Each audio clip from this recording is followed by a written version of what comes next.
Hi, my name is Elaine Chi, and I am in Pacific Academy's graduating class of 2021. Thanks to my wonderful PACP counselor, Chris Bonneau, I've been accepted into such amazing schools such as Dartmouth, Pomona, Williams, Amherst, UCLA, UC Berkeley, and USC. I've been taking prep classes at PACP since I was in elementary school. The PACP teachers have really helped me in furthering my understanding of the subjects I'm taking, as well as helping me maintain my high grades while being heavily involved in extracurricular activities. In particular, my college counselor, Mr. Bonneau, has really helped me in deciding which clubs I should be a part of, volunteer events I should go to, and other important aspects of my college application. In terms of writing my college essays, my college counselor was extremely helpful in providing feedback while still allowing my voice to shine through. In addition to essays, another essential aspect of the college application process are your test scores and your grades. I was able to get a perfect score on my ACT test thanks to PACP's test prep classes. Although test scores are optional starting from this year, having a high test score can still really help your college application. I also took many classes for other subjects, such as writing, AP Biology, and AP Chemistry, which all helped me get high scores on my AP tests. Overall, taking classes at PACP has really helped me solidify my understanding of the concepts I'm learning. Thank you to PACP and Mr. Bonneau for guiding me through my college application process as well as my high school journey. Throughout these 4 years, I've really learned a lot about myself, as well as what college and what I want to do in the future.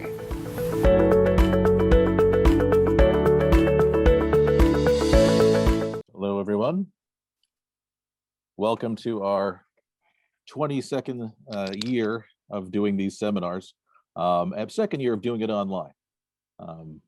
This is still new territory for us, but we're making the most of it, and we are well on our way toward figuring out how to navigate the online world. So let me get my thing started here. All right, so my name is Chris Bonneau. I'm the counseling director for PA College Prep and also for Pacific Academy, the high school that occupies the same building here in Irvine, and also PA Encinitas, our campus in San Diego County. I've been here with PA for, this is my 12th year. And in that time, I've served as counselor and as teacher in the earlier days. Now it's exclusively counseling. So it gives me a great chance to meet with students, figure out how things have changed over the years in terms of college admissions. And mostly it just gives me the opportunity to connect with my students and help them find their way on their journeys to the colleges that they're shooting for. So joining me today, it's not just going to be me. We have our entire counseling staff with us. Each will be doing a segment of our presentation. That way you get a chance to know us all. Very often people think of me as the face man for the counseling department. And while I do a lot of the counseling and do meet with a lot of people, in truth, this is a team effort. It's not a one-man show. I couldn't do what I do if I didn't have a great team of people working with me. So they're all going to be here today to talk about different aspects of the college admission process. They're not necessarily going to be in the same order that they're on the slides because we shifted some things around, but you'll see them all at some point during this presentation. So beneath my picture there, you can see Mr. Michael Lathrop. He's been with this company even longer than I have. He is one of the foremost authorities on standardized tests, but he is also a counselor too. He's been doing counseling for a number of years. And he has some great insight into the process based on his own experience, plus based on the diverse students that he's worked with over the years. Also joining us today are Margaret Fajardo. She has been here for, I'm guessing close to like 7 or 8 years at this point. She is exclusively a counselor here. She has a large number of students that she's helped over the course of the years. Students ranging from the full spectrum of grades and college ambitions. So she is very familiar with all the aspects of the college admissions process. And also joining us, Mr. Cedric Papa, who has been with PACP for, oh, well, if you count his teaching, a long time. So he's both teacher and counselor. He is filling a role with us that maybe the other three of us aren't as versed in, and that is working with students who have to really dig deep into new study habits or ways to make the most of what they have. So we all kind of have our little areas of specialty within the counseling field. And when one of us needs some insight about the topic we're not familiar, we lean on the ones of us who do have that insight, and collectively we have a full view of what would make for a good path for a student. Also joining us today at the very end of the seminar will be Miss Laura Huang, who does not have a slide here, but you will see her. Don't worry, she will pop up toward the end, and you can find out what she looks like then. Miss Laura Huang is the Assistant Director of Counseling. She is, for most people, the first face that you meet when you come to our counseling department. She's very knowledgeable about all the services we offer and what would be a good fit between the counselor and the students as she meets them. So we'll be hearing from her a bit later. So what exactly is this webinar going to be? We're planning right now on 90 minutes for the actual presentation part. We do have perhaps more to cover this year than in any other year, simply because this year warrants having that much time. It was a turbulent year for a number of reasons, not just dealing with the pandemic effects, but the pandemic effects on the college application admissions process were deep. So we're going to have to cover a lot of that ground. When it's done, when the presentation part is done, we're going to talk to some students and ask about their experiences. They're going to share their personal insight as to how it went this year. We are then going to have a Q&A, which, depending on how time works, could be as much as 30 minutes, maybe as little as 15. We are going to be going until noon, so we'll fit in as many questions as we can. Rest assured, if we don't get to your question, you can either email us. You'll have all of our email addresses at the end of this presentation, or if you don't want to email us, you can certainly make a half-hour appointment with one of the counselors. We do free 30-minute counseling sessions. So if you have any questions that are very specific to your own situation, you can save it for that. Just make an appointment with Miss Laura, and then we'll meet and discuss your particular situation. No strings attached, don't worry. While we're doing this, we can't see you, so don't raise your hand. Don't think that if your camera's on, we can see anything. We can't. Your mics are obviously not on either, or else it would just be a cacophony of noise all at once. If you do have questions, there is a Q&A box toward the bottom of your screen. If you click on that, it'll give you a window. You can type in your question. It'll put it in a queue. And like I said, we will try to get to as many as conceivably possible. We may not actually take questions in the order they're received. We're probably going to take questions that are most broadly applicable to the audience. So like I said, if it's a very specific one, maybe save that for a free half-hour counseling session. And then we do have a promotional thing at the end of the presentation, so stick around for that. You won't know the secret code to get the promo unless you stick around till the end. All right, without further ado, here's what we're covering today. First, we're going to talk about the current state of college admissions. Was this year radically different from previous years? Oh, yes. And we're going to cover all the ways that it did change. We're going to cover how should a student prepare for college, especially now, given the changing dynamics of the admissions process.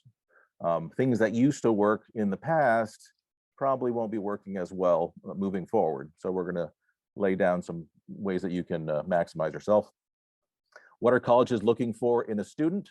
This is another thing that is shifting, given things like the disappearance of standardized tests or the minimization of standardized tests. They're not gone, they're just down right now.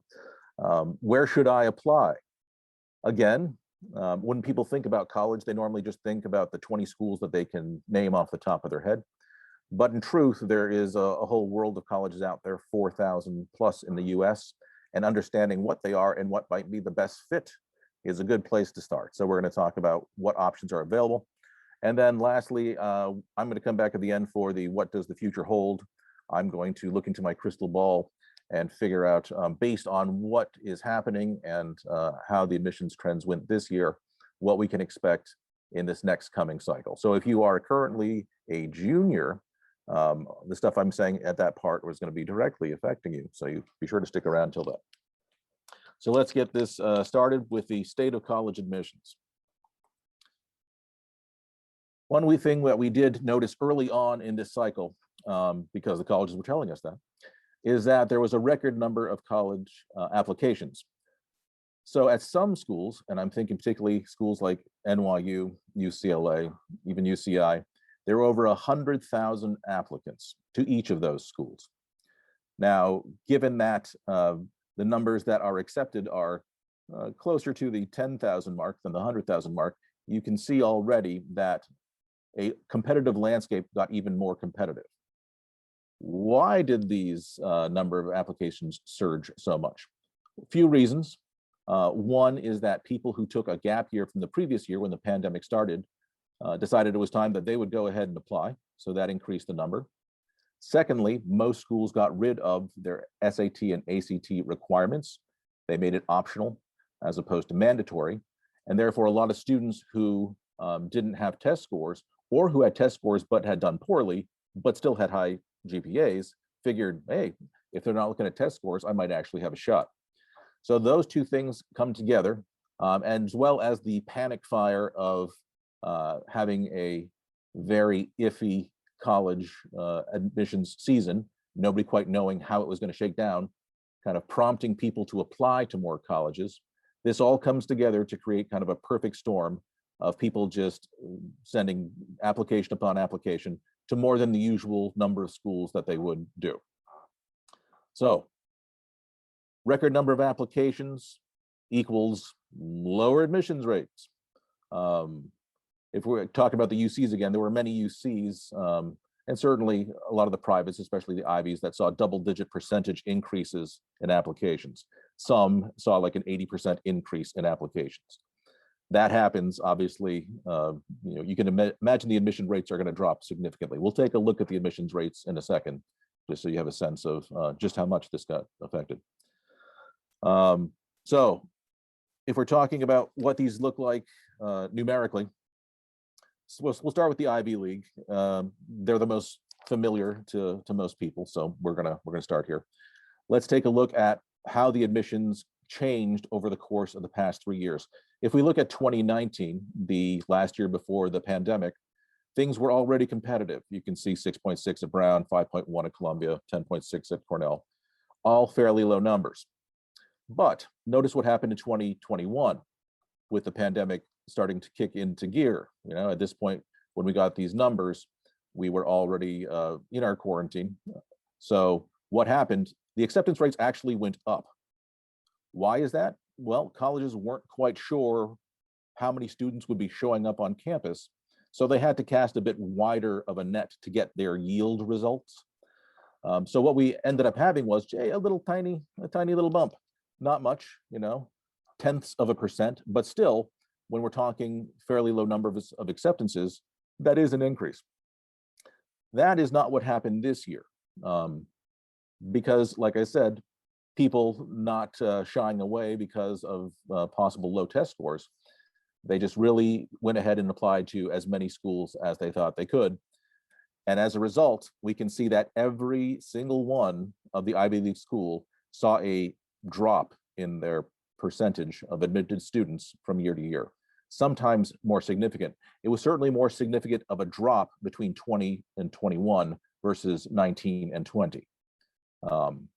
And if you look at like Harvard, it's now down to 3.4%. Cornell has a little tilde in front of its number because Cornell isn't officially releasing their numbers. What this is a estimate based on number of applications versus expected yield. So that figure is like a few different sites which have posted the numbers are giving that as the most probable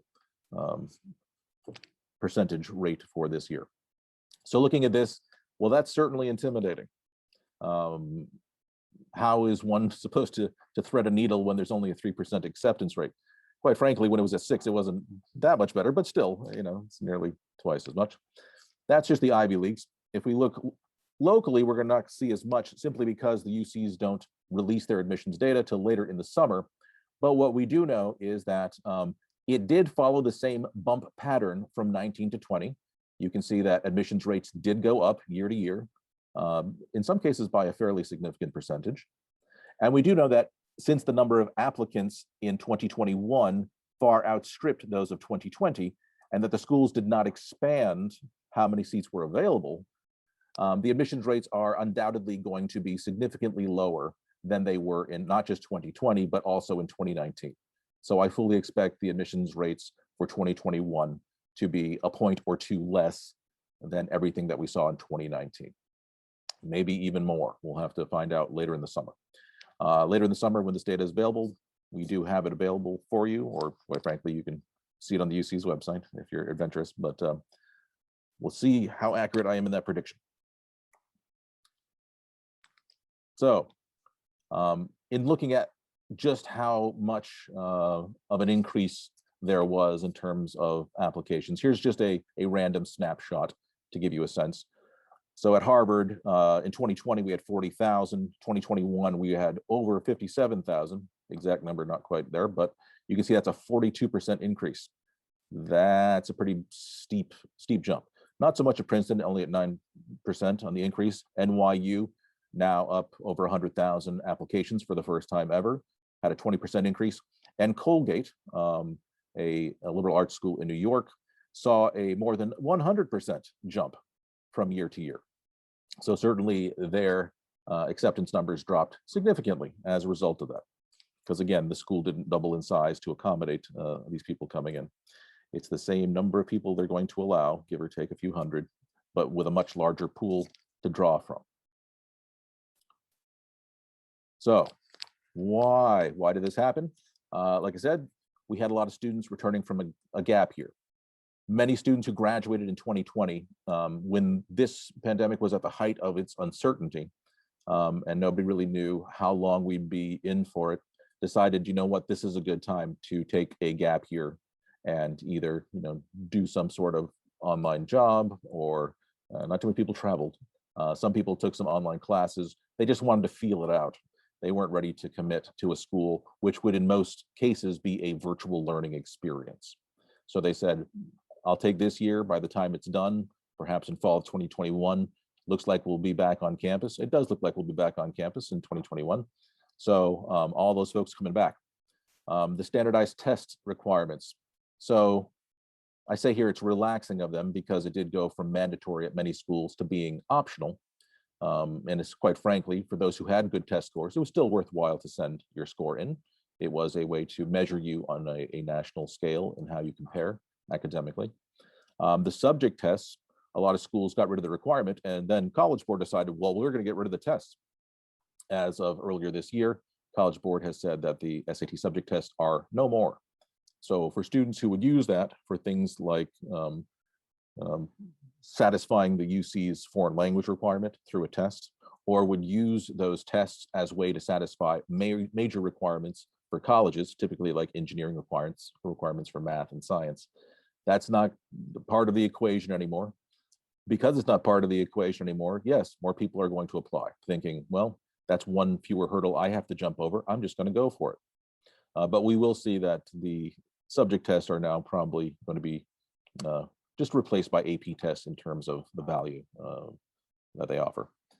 So all of this not knowing combines to people sitting out 2020 and all piling in 2021. And the results of that, certainly students who in past years had really high numbers and a great set of activities would have fared well. They didn't fare as well this year as they might have in past years, but they still, were able to get in some good schools. All right. So given all this, what should students be doing now to prepare for applying for college this current season, or maybe even further down the road if you are younger? So to help us with this topic, I'm now going to toss the ball over to Mr. Cedric Papa, who is going to share with us the steps that we should probably be looking at in order to put ourselves in a great position to apply and then get into college. All right, so Cedric, take it from here. Hey, everybody. Thank you, Chris, for that. That was lovely. Again, very informative in that sense. And again, so my name is Cedric, and today I'll be guiding you on the question, how should I prepare for college? And if you've ever wondered questions about what I should be doing, this section is for you. And typically, if you've ever asked this question, when should I start preparing? Well, I guess the question is you can start in elementary, right? And it's a sort of answer in that in elementary, we want to focus a lot really on building strong academic skills and building the best student possible. So in elementary, we want to build a foundation of knowledge. We want to develop good study habits, expand vocabulary, develop critical thinking skills, and read whenever possible, all emphasizing, again, the ability of the student, making them very, very strong in their academic skills so that they carry over into their middle school and high school years. And so now, once you feel strong in your academic ability, you move on to middle school. And again, you just sort of deepen that ability. So we continue to expand your vocabulary and your critical thinking skills. And at this point in middle school, you are now available or open to sort of programs or courses that can jumpstart your like high school ability or just your academic prestige. So I wouldn't suggest you enroll in those classes when you feel they're appropriate for you. Another thing we like to say is like, we just want you to keep reading, right? Expanding your vocabulary, expanding your comprehension. So that's really, really important. And then at this point, you can begin to prepare for the PSAT and the NMQST, right? So that's the National Merit Scholarship. And so you begin by studying that, taking a look at that and understanding that so that by 10th grade, you should be well prepared for that. And then this is for the students that are deciding if they want to go to private school, you will need to probably take the SSAT or the IC, which are entrance exams into those private schools. So you will need to prepare for that pretty thoroughly and then get into the school that you want to get into. And then the final two, right, is now that you're a strong academic student, it's time to begin to expand on your horizons. So if you've ever thought about like going for that soccer team or for basketball or sort of a club that's at middle school, something that you're interested in, we suggest that you begin to pursue it. And that any activities that you find really meaningful, right, that you just really, really like to do, we encourage you to go ahead and do that. And as well, but in balance of everything, because the last point is really important, is learning to prioritize, which is probably the key component for your success into high school, which is being able to balance both a very, very strong academic ability through courses and extracurriculars, but as well as your passions and your interests to make you feel like you are a robust and very like diverse and interesting student. So that's really the two things that you want to kind of walk away from, or from elementary and middle school. Those are the things that we really emphasize a student should do to prepare for those things. And then finally, now you're going into the big show, which is high school. And so we break this down by grade. So here in 9th grade, you're going to enroll in as many honors level classes as you can, right? Many schools are different about their sort of like limitations or their sort of allowances of classes that you can take that are honors level or AP level. But go ahead and find that out for your school as soon as you can, and then be able to take advantage as much as you can from what you're given, right, in your 9th grade. And then from here, you want to maintain a strong GPA. And that's something that's really going to be a trending theme throughout pretty much your trying to get into your college or to the university of your choice, is maintaining a very strong GPA with rigorous courses. And then at this point, right, we do recommend that you do prepare for standardized tests like the PSAT, the SAT, or ACT, because they still have some credibility, but they are minimizing to that degree a little bit. But there is still value in preparing for all those standardized tests. So, and then from here, what started in middle school and your enrichment activities will now carry over in your extracurricular activities. And this will happen during the school year as well as summer. So we want to make sure that you have something that you're doing outside of school in fall, in spring, and in summer. And something, again, to make sure that you feel like you are outside of your academics that can show interest. And then finally, you want to be able to make sure what your classes or your courses are going to be the next year coming around. Course selection is going to be very, very important as you move forward about telling what kind of student you're going to be to admissions in colleges. So it's very important you understand that and understanding what you can do to show what kind of student you are through your courses. So previewing your next classes for 10th grade is really important. And so from 9th, we move on to 10th, right? And just like 9th, right, you're going to enroll as many honors level and AP classes as you can. You're going to maintain a strong GPA. And at this point, you can take the PSAT. And here, if you do well, right, there's a lot of benefit and reward, and colleges really take a good note of understanding that. If you become a National Merit Scholar or a finalist, these are things that really pop out in an application. So take that very seriously. And so when you prepare for that, if you have the time, go ahead and do that. And then here, you're going to continue your involvement in extracurricular activities. And this is an important thing that we want to keep in mind. You want to set yourself up for your extracurricular activities to take on a leadership role. So president, director, founder, if you can create your own, these things really do matter in finding out whether or not, right, like a college will see your initiative and your passion and your drive, which are things that really matter to an admission because they know that you can succeed and step up if need be. And then from here, we're going to go into perform a service project, which is very tough for students to kind of understand because here you're very much thinking like, oh, like I'm doing all of these things for myself, and now I have to essentially do something for others, but that's deeply important that you do. Universities are really now enriched into the idea of you being a community member, you being out there and you like helping others and showing that your thoughtfulness can be. And then, and then from here, finally, you can start looking at the colleges and universities and you can finally think, okay, where should I go? What's the best program for me? What, from your interests, from your, what you care about, where's the best college that I'll land in? And then from there, hopefully, and going into your 11th grade, right, you should have a good understanding of where you're going college-wise. And then we move on to 11th grade, and guess what? You enroll in as many honors levels and AP classes as you can, right? And this time, this is very important because here, pretty much the entire like listing that the university or the high school can give you is open to you. So again, you pick carefully what matters to you. And then here, you maintain your strong GPA. And we can't emphasize that enough, that your GPA is the most important thing that universities will be looking at, especially now.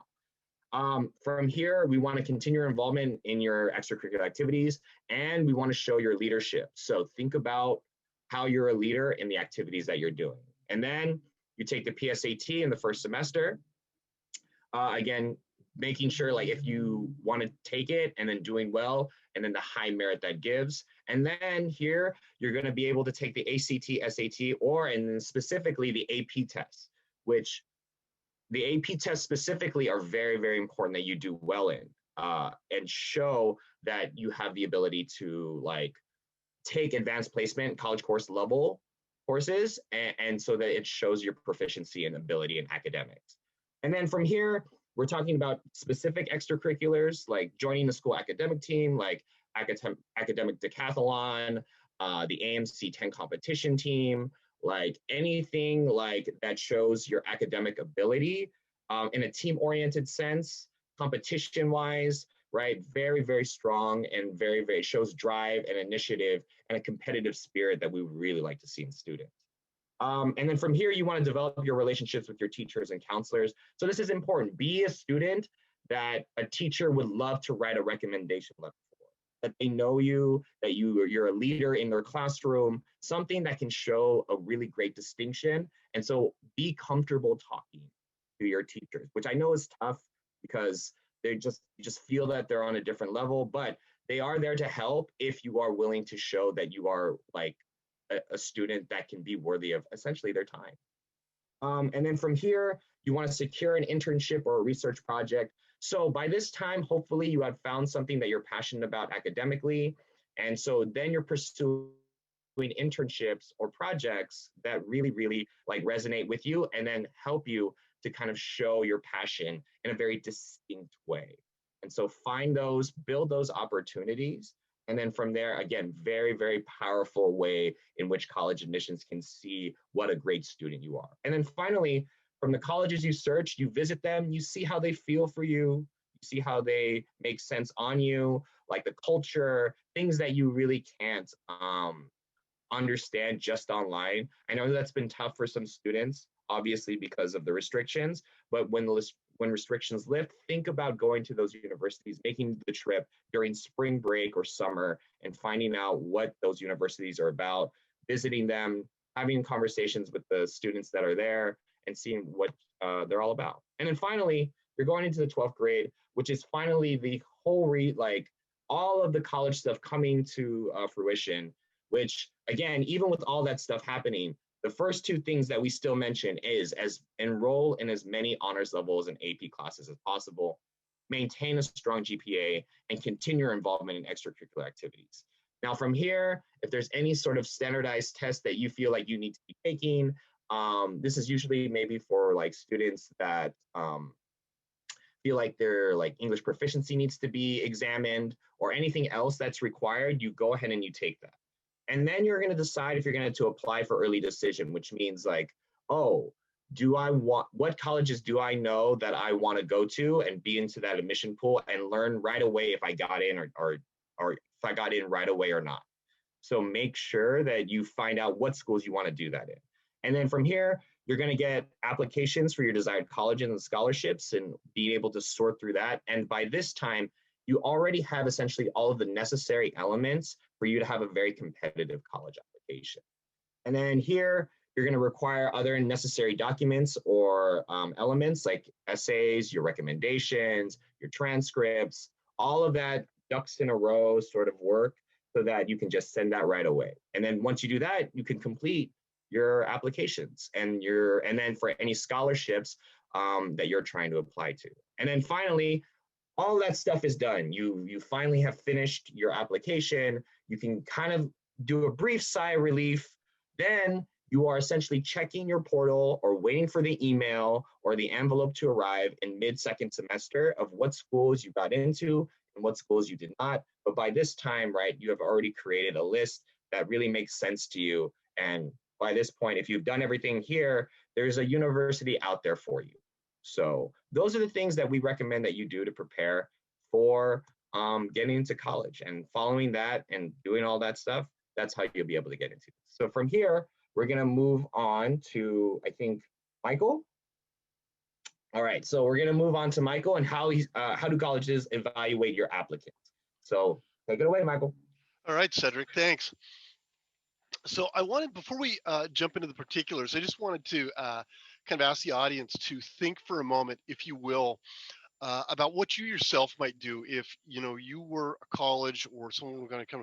What sorts of things do you want to look at? Because pretty quickly you'll arrive at a pretty clear answer. There's kind of two variables that we want to consider. And then there's kind of a third one that comes into both of those. But the first one is, what can the student control? Right. And that will touch on things like some of the stuff that Cedric has talked about. Actually, it may seem, yeah, of course, go to class, but I'm like, they're going to ask, well, what classes did you take? How did you do in your grades? And they're going to ask, what did you do with your spare time? So that's the extracurriculars that he was talking about. We're going to look at both of those in more detail. The other thing they're going to ask is more or less how much effort you put into it, and that is, effort over time. Right? If you are in a club for 1 year versus 4 years, I mean, these sorts of things are relevant. So when we look at these, what you want to be thinking about is how what we're talking about represents kind of the student's engagement, right? And how that speaks to classes, because as Chris said, COVID has really sort of changed how schools looked at it. And there was a pretty good article recently, if you want to go look for it in the LA Times, that talked about this from the UC perspective. And they were very clear that the two things that I just discussed were sort of paramount to them in different ways. So let's take a look at the first slide, which is academics, right? What does it mean, we say, to be a good academic? Well, the first thing is they're not going to look at your whole life. So, you know, if you got a C in junior high, don't sweat it. This is not what they're going to look at. They're going to look at your high school career. The UCs really base it on just 2 years, the sophomore and the junior year. But you should sort of imagine the whole 4 years of high school count, right? In part because of some of the things that again, Cedric has talked about, which is building on courses, right? What you took this year is going to dictate what you choose to take next year. You want to be thinking about those AP courses. So they're going to look at your rigor of coursework. Virtually every college, if you look at their application stuff, even before COVID came along, would tell you, we don't have a set like GPA, or we don't have a set number attached to SAT tests. What we do want to see is a student that challenges themselves and makes an effort to, you know, kind of grow beyond their boundaries. And that means taking harder classes and having, you know, a bit of breadth. That is, if you're a STEM kid, you know, do you want to take AP Psych? Do you want to take AP Literature? Do you want to take AP World History? You might, because what you want to do is show that you're able to do good work across an academic spectrum. That demonstrates the rigor of coursework. That said, they may argue that a B in a tougher class is better than an A in an easier class. They can tell if you took the easy way out, right? That doesn't mean you should take everything and just say, well, you know what, I'll just let the chips fall where they may. You need to be a good student. Performance in classes matters. By and large, when we look at the academic scenario in college level, they're going to give you quite a lot of work, quite a lot of reading, right? And they're going to expect you to perform it on your own. They're not going to give you a schedule.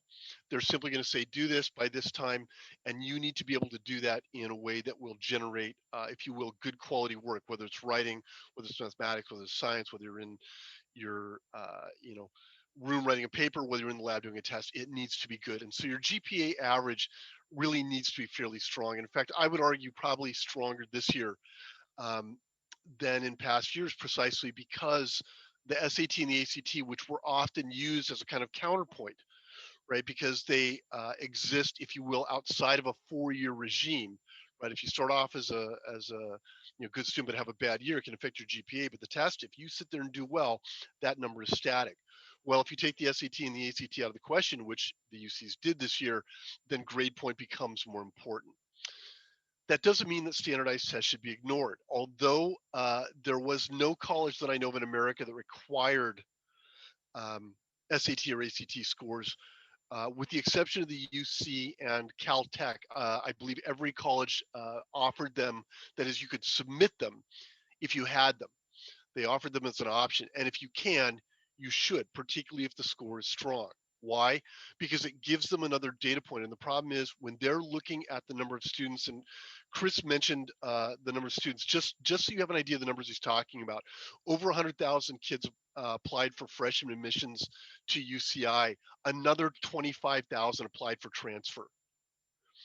So if you want a raw number, they said over 12,000 kids applied for bio majors when they can only accept 1,200. So the admissions rate in some of the STEM programs was probably into the single digits. Everybody has a good GPA. If you can add something to it academically, you should. So there's kind of the overview of the academic. Let's take a look at the other stuff you can control, right? What can you do outside of the classroom that's going to make a difference? Because again, in the article that I referenced, they talk about engagement and showing your passion, right? That is living your values and your interests outside of the classroom. You can do that through sports, music, art, clubs, whether they're academic. Yes, you can do, you know, debate club, or you can do science club, but there are other kinds of clubs, Future Business Leaders of America, even 4-H when I was a kid growing up, not too common here, but for people who were interested in, you know, agriculture was a typical kind of club progress. Volunteering, where are you spending your time? As an example of the demands, people look at high-level degrees, let's say some kind of medicine. If you want to take a radiology class at a local community college, they're going to ask for around 100 hours of volunteering time in a clinical setting. That's for a 2-year degree. If you want to go into medicine, it's quite likely you'll need to have done that, right? And finally, hobbies. What do you do in your spare time? Those things can generate real interest and real value. After all, schools have lots of stuff. They have sports, they have hobbies, they have outside classes that you can take. It's all there. The last thing I'm going to say is quality is more important than quantity. Doing a sports or doing a sport over 4 years is better than doing 3 sports in 1 year. Commitment over time is what we're looking at. And that's going to take us to the next step, which is, who are you, right? How do they assess who you are? Well, they're going to look at essays. They're going to look at your personal statements. Virtually every school has them. Some have more than one, and some have quite a lot. Stanford has, I think, 11 different things that you need to respond to. Some of them are full essays, some of them are lists.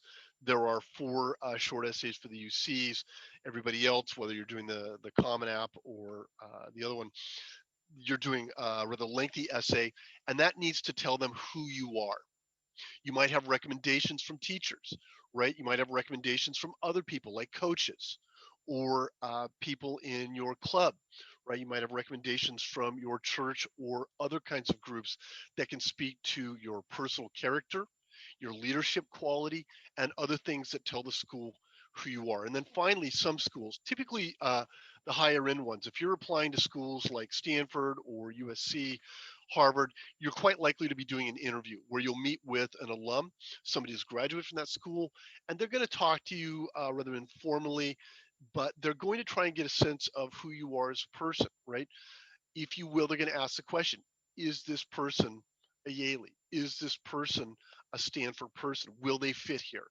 So all of those are opportunities for you to kind of speak to who you are as a person rather than as a student, what you value, how you learn, whole host of things are possible in the context of the essays, recommendations, and interviews. And so that'll take us to our last step. And this one, you can't really control your background, right? But your background does speak to what you do. After all, right, if you were able to succeed as a student in difficult circumstances, and a few years ago, there was an example of a young woman who got into a bunch of Ivy League schools who had been kicked out by her family and been living on the streets and managed to get herself through school. She managed to graduate with a decent GPA.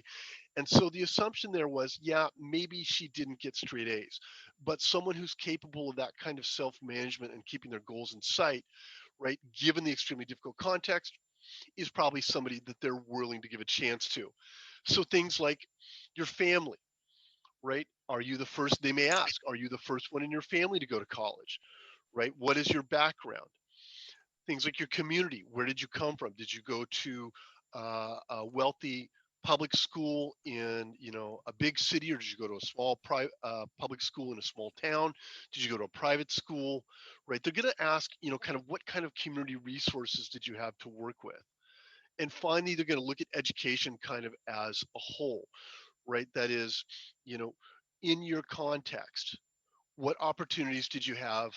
Where could you have, done something, and what did you do with it? The UCs, again, very explicitly stated that one of the things that they asked themselves, particularly this year, because they couldn't look at SAT and ACT, were things like, where did people come from and what did they do, even if they didn't have much chance, right? They understood that kids were often kind of locked out of stuff because of COVID. And so maybe their, resume wasn't quite as strong as it might have been, but their question was, did you try? What did you try to do in these circumstances? Because you don't get to control the pandemic, but you do get to control how you respond. And so that becomes part of the question too. So all of those things taken together, your academic background, your engagement, your character, and finally, your holistic background are all aspects of the application process that you need to consider, work on, and speak to, which really leads us to our next step, which I believe is going to be Margaret. Is that right? You're going to talk to us, Margaret, about where we should be applying and why. Yes. Hi, everybody. So thank you so much, Michael, for going over the kinds of expectations that colleges have for incoming students. So now in this section, I want to go over the types of schools that you will encounter in terms of college applications. So many people know about the secular Ivies or the Ivy League. So they're known, they've had a long reputation for being these famous schools. So that includes, we're talking about Princeton, Harvard, Yale, Dartmouth, Cornell, Columbia, Penn, which stands for the University of Pennsylvania, and Brown. So they have the allure of being, number one, they're highly selective. They do have a reputation for academic excellence. And they also have a reputation for exclusivity. So a lot of people feel that they would be successful if they were to be admitted to these 8 colleges. So the reason why we want to bring these up is because they are strong institutions, but bear in mind that they are highly selective and highly exclusive, okay? The next set, we want to look at secular private schools, and these are among the elite schools. So those include Stanford, USC, Vanderbilt, Duke, University of Chicago, Rice, Johns Hopkins, and Carnegie Mellon. So what we mean by secular means that these are non-faith-based private institutions. So non-faith-based private institutions, of course, there won't be a focus on a particular religion. So the curriculum will be very much about a broad-based look at different areas of knowledge. These schools also have a strong reputation for being great in terms of their academic offerings. There is still selectivity and there is a little bit of exclusivity. For many private schools, whether they're secular, Ivy League, or non-secular, you will still really have to know very well what the environment is and to determine whether or not you are a fit for that type of school. Many private schools have a certain type of ethos and therefore are looking for a certain type of student. So parochial, as I've mentioned, this would be the faith-based schools. So when we look at colleges like Boston College, Notre Dame, Georgetown, these are all Catholic faith-based schools, University of San Francisco as well, and I believe also University of San Diego and Loyola. Brigham Young would be the exception here. It's a school founded on the faith of the Church of Jesus Christ of Latter-day Saints. I think I may have messed that up, I'm sorry, the LDS faith. So parochial institutions, they do have, they are going to have a faith-based component in their institution. They don't expect you to be part of that faith in any way, shape, or form, nor do they necessarily give preference if you are of that faith. Part of their ethos and their curriculum has a lot to do with the faith's, again, what the values are of that particular faith, whether it's of service to other people. Like, for example, Pepperdine and Chapman are Christian institutions. And for Pepperdine, it's really important to be of service to the community. So they don't expect you to be of that same faith. You don't need to be of that faith to apply, nor do they expect you to practice that faith once you are in the institution. But it is important to know what all of these institutions' values are, what their mission is, because they want a student that, even though they're not Catholic or Mormon or Christian, that they still want to to take an active place within the institution to be able to contribute within the campus and outside of campus. Okay, so these public schools that we're listed here, these are the most recognizable public institutions in the United States. And I want to start off with the University of California. The University of California is one of the top public institutions in the world, period. So we're talking about UC Berkeley, UCLA, UC San Diego, UC Irvine, UC Davis, and UC Santa Barbara. Of course, there are other UCs, but these are among the top ones in the world. Equivalent to these are going to be University of Michigan in Ann Arbor, UIUC, which is University of Illinois Urbana-Champaign, William and Mary in Virginia, University of Wisconsin, and we're talking about, I think it's the one in Madison, University of Texas in Austin, Penn State, the entire system, particularly the one in University Park, and Purdue. And there are going to be many others. These ones, we want to emphasize, the reason why they're called the public Ivies is because these are the Tier 1 research institution. So a Tier 1 research institution means that you're going to find at this institution, they will issue bachelor's degrees, master's degrees, and doctorates and other graduate degrees. given that that means a student as an undergrad who enters these institutions will have in some way or form access to those resources that help people get graduate degrees. So that means when you are at a large public institution, besides it being taxpayer funded, you will have many choices in majors, and meaning that if it's a public institution, it has an obligation to the state, meaning that it wants to service as many students as possible. Its aim is to have as many people of diverse backgrounds, because they want to be able to give those students the tools to solve problems that are occurring in the state, and if not just in the state, but in the world. Okay. Okay, so a little bit more of a focus on California. So I want to use California as an example regarding public schools. So as I mentioned, there are 9 UC undergrad campuses. So I mentioned the ones like Berkeley, LA, and then we still have the other ones like Riverside and Santa Cruz and Merced. So UC, the University of California is a tier 1 research institution. The next public school system is the Cal State system, and there are 23 of those. The Cal State issues bachelor's degrees, and to some degree, they do have master's programs. So they are still research focused, but not to the extent that the UCs are. They will have more of a teaching focus to develop students and to help students be able to participate directly into the job market. So oftentimes the distinction between the University of California and the Cal State system is that students who enter the University of California may have aspirations to further their studies in graduate school, versus students who enter the Cal State system may already want to participate in the job market immediately after they graduate. And so the Cal State system wants to prepare students for that. So whether it's going to be in nursing or engineering or in architecture, there are so many other, so many majors that may already have a career component at the Cal States, and that is one of their strongest features. The other state system are the 116 community colleges, which will provide you with an associate's degree and other certification programs. So you can certainly do 2 years at the community college, and if it's a program that's only 2 years and you want to enter the job market, you can certainly do that. Or you could do 2 years at the community college, and then you can transfer to a UC or a Cal State or a private institution. So when we look at California, there are going to be similar structures in other states. Okay, so every state has at least one state school. So for example, the University of Washington is the premier state institution in the in the state of Washington. The other state institution in the state of Washington is the Washington State University system. So if you're going to apply to the University of Washington system, that can include University of Washington, Seattle, Tacoma, or Bothell. And then Washington State University, the premier institution will be in Pullman, for example. Okay, so as I mentioned, there are 2-year institutions. They could be public or private, and they're also known as community colleges, city colleges, junior colleges, and technical colleges. So for many people, although many of us we are working to help many students get into a 4-year institution.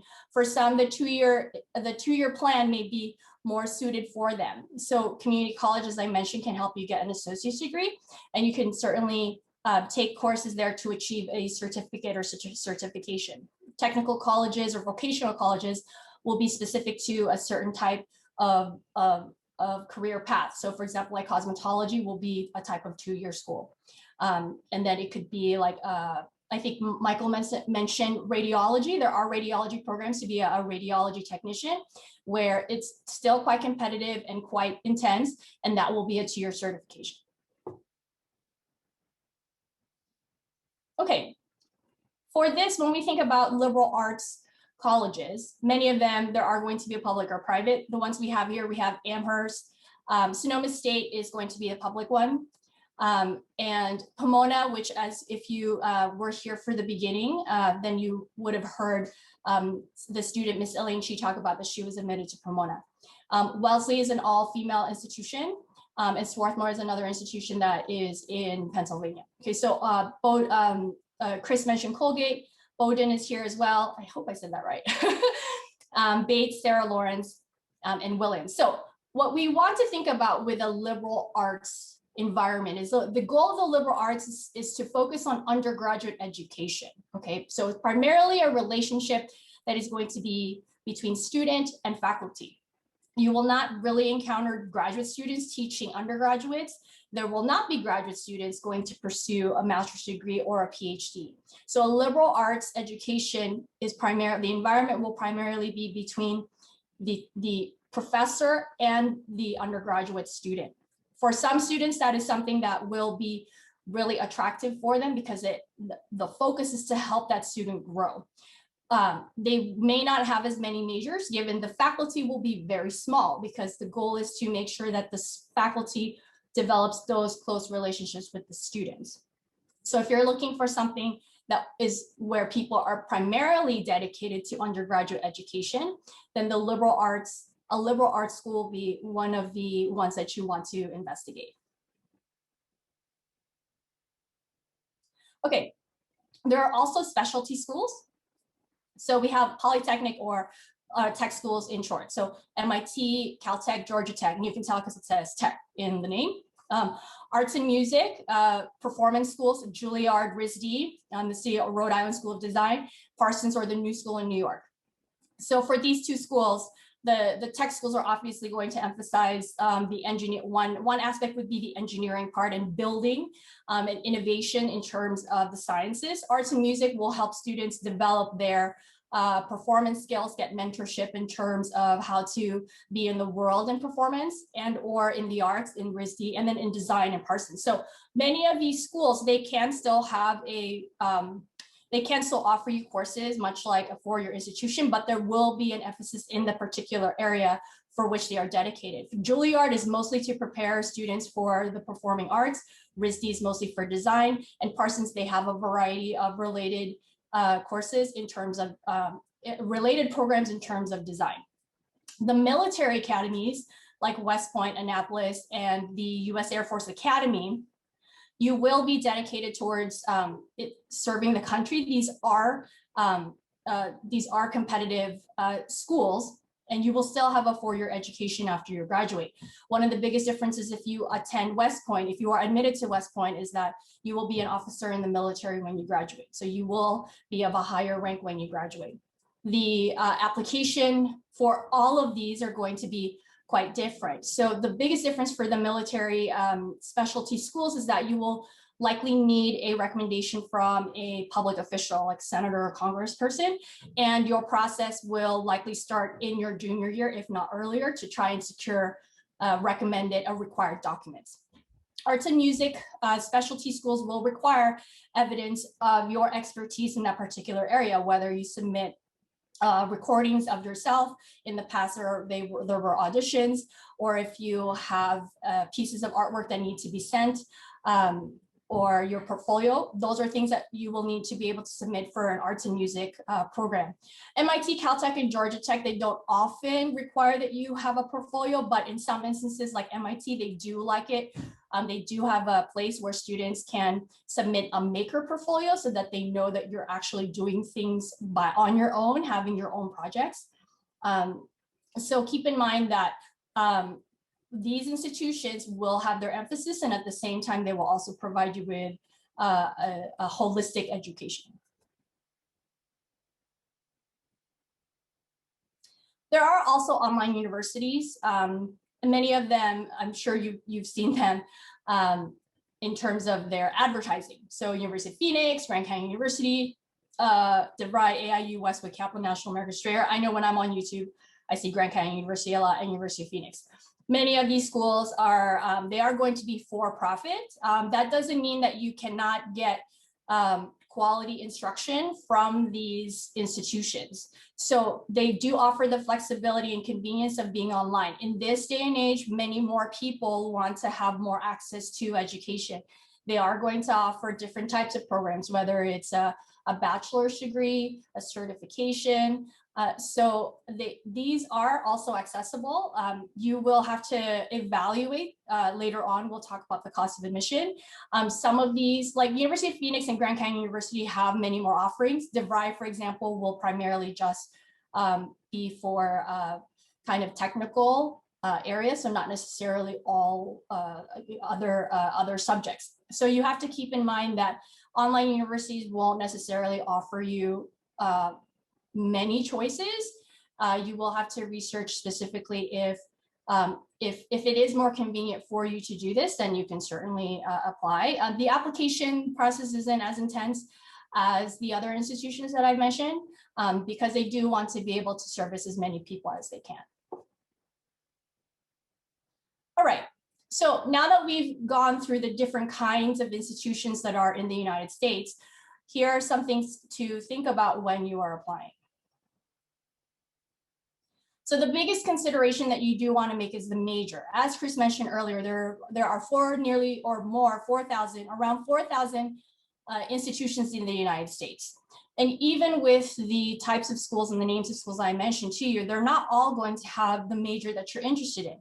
So it is extremely important to have a strong idea of what major you want to apply to, and to be sure that the institution that you apply to has that major. So for example, if you want to be in engineering, engineering is good, except that that's not specific enough. If you're interested in aerospace engineering, that is a great step. However, not all institutions in the country offer aerospace engineering. In fact, not all UCs offer aerospace engineering. So you will really need to be very clear about the type of major that you want to study, because not all schools will have that. Another consideration you can make is the prestige factor. I know some people would really want to be able to be part of their research into these schools is to consider different kinds of rankings, and are wondering if rankings are really important in terms of being admitted to a school and graduating from a school. So let me show you the kinds of rankings that actually exist. So many people often refer to the US News and World Report National University Ranking as if that were the only ranking that exists in the country or in the world. So these kinds of rankings that are released, keep in mind that these are released from certain publications. So we have the Times Higher Education in the second column, and the third one here is the QS World University Rankings. So each publication is going to have their own set of rankings because they have their own criteria for how they determine who are going to be the top schools. In fact, the US News and World Report even boasts their criteria. They include a social media presence criteria in their rankings. So some of these, if a university has more social media presence, they actually move the needle for those schools. It doesn't really have any bearing on the quality of education that is being offered at that school. So all of these three rankings, while some of the schools appear in all three, that doesn't necessarily mean that that using the rankings is the best way to determine if these schools are best fit for you. Especially if you look at the third one, if you don't intend to go abroad, like try to be admitted to Oxford or Cambridge or Zurich in Switzerland, then that ranking is not going to be relevant in any way. So again, if we continue, as you can see, we have the US News and World Report, National Liberal Arts College Rankings. So the US News and World Report as a publication, they're going to have different kinds of rankings. And this one ranks the liberal arts more they created their own separate list for the liberal arts. We have the Washington Monthly and we have Forbes, okay? So all three of these are ranking these different liberal arts institutions. And again, these are based on what the publications have offered in terms of criteria that they think they want to put for their publication, okay? So to assess your fit for these schools, yes, you can think about where they rank, but if you don't care about the Forbes list, then again, you may think that that's not relevant, but to other people it is. So what we want to highlight is prestige lists or these rankings. While they can be significant, you want to still think about what are going to be your priorities in terms of choosing a school.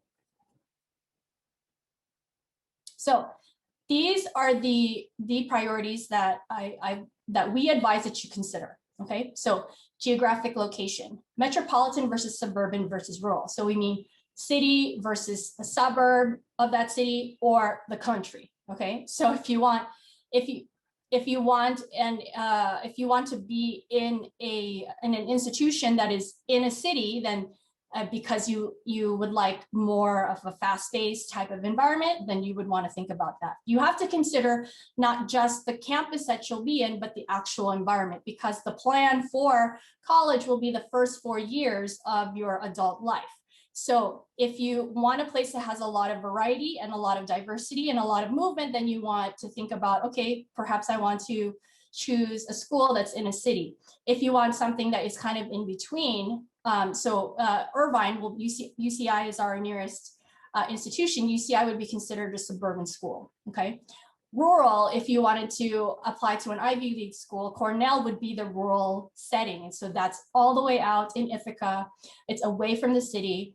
And most of the students in a rural setting, they tend to study a lot because there aren't a lot of other things to do in that particular situation. Another consideration you want to think about is the class size or the student body size. There are many students who say that, oh, I really want to have classes where there are only 10 or fewer people. Okay, so if that's something that you want, you may want to think about a liberal arts college, or if it is a public institution, then you may want to see if you qualify for an honors program and you apply there, they tend to have smaller courses. So there is some flexibility in a large public institution. There are some choices, but it won't equal to what a small liberal arts institution can do, or a small private college can do. Some students don't want a small school. They want like a larger school because they just want to kind of blend in with the crowd. So a large public institution where you have 20, 30,000 people in classrooms that range between 35 or 50 people, then that would be something that you want to think about. Quality of facilities are highly important, especially depending on which field you are in. You do want to have as equipment and facilities that are state of the art. If you are interested in, powering a solar car, then you want to go to an institution where they have, the latest and greatest toys. In terms of like the dorm and the kind of the gym, those things are for your overall health, and you do want to see what they offer in terms of being able to accommodate students on campus. For dorms, if there is an option for apartment student housing, then certainly you do want to take that into consideration. So the quality of facilities, again, it's important to know what they are going to have, because this is the plan for the 4 years. If the first year you're going to be in the dorms, you need to know if the dorms are great. If after that you want to do other kinds of housing, then you need to investigate that. For the overall life of your major, you do need to know, are the libraries updated? Do you have to go to another school to get your books? How many laboratories are there, especially if you're in the biological sciences or in engineering? Those things are highly important to the overall experience of being in college.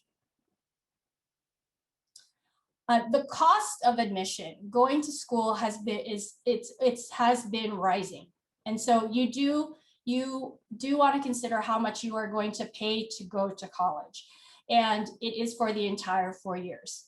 So this is something that you do want to, if you are going to be supported by your parents during those 4 years, it's going to be extremely important to know what is the cost of attendance and what is the return on investment when you graduate. So you do need to know what it is, what you're going to major in, and what you intend to do with that major. Because if you get into Harvard and you're paying $70,000 and all you want to be is a teacher, teachers don't start at $70,000. Teachers start at $30,000, $35,000. So the return on investment there is really not going to be ideal. So you have to factor in the cost of admission. The cost of admission will include your books, the tuition, the fees, your living expenses, and if you live away from home, you need to factor in, are you going to come back and visit? Your plane tickets, for example, that will be part of the cost. Family considerations. So as you're planning and when you make a decision, you have to think about, okay, is this, for some students, they want to apply to the same institutions that their parents went into. So the question of legacy can be an advantage. So if let's say the parents say, I think you should apply to our school, and you don't, then that will be a conversation that you want to have with your folks. So many parents take pride in their previous institutions, and they would like their child to attend those schools. And if you don't want to, you want to have the conversation.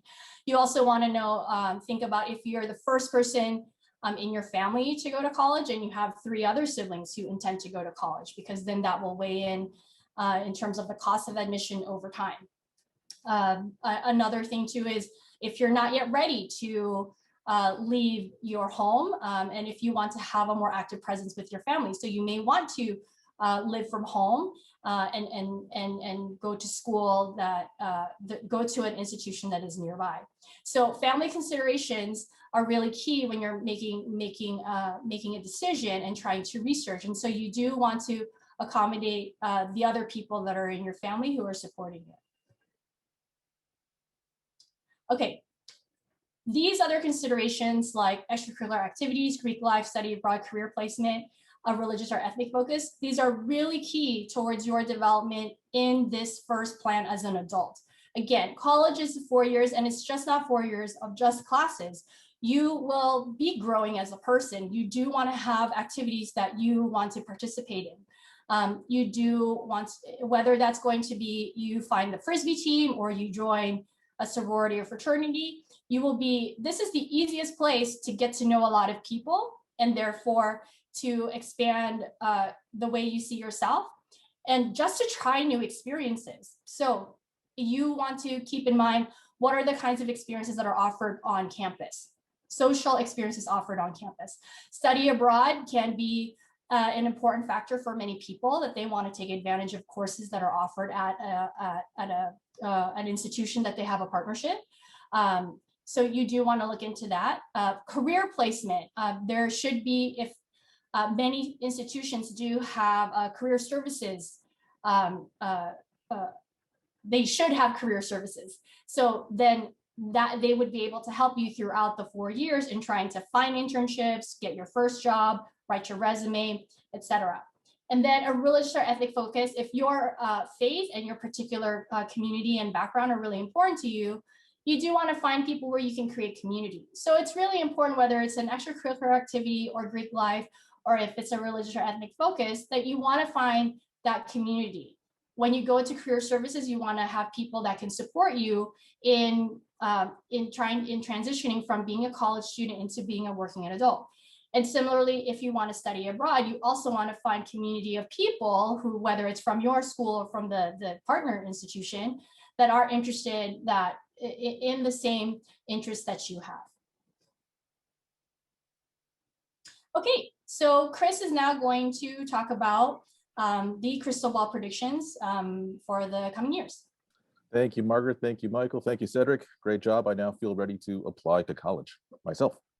But no, I'm going to instead look at my crystal ball and try to figure out what is going to be coming this next admission cycle, and possibly a few down the road as well. All right, so there we go. So given what we saw in this past cycle, there has been a big movement at many of the major universities to make the student body more reflective of the population in the United States in general. Historically, the cream of the crop institutions have had a student body that leans more toward Caucasian and Asian. But this past year, given the opportunity that changing the focus of admission standards has created, they had a chance to kind of really make the student body look like America. So I think that is a trend that has started and will continue for this coming cycle, and for the foreseeable future. And that's great. I think it's certainly great that they are making it more representative.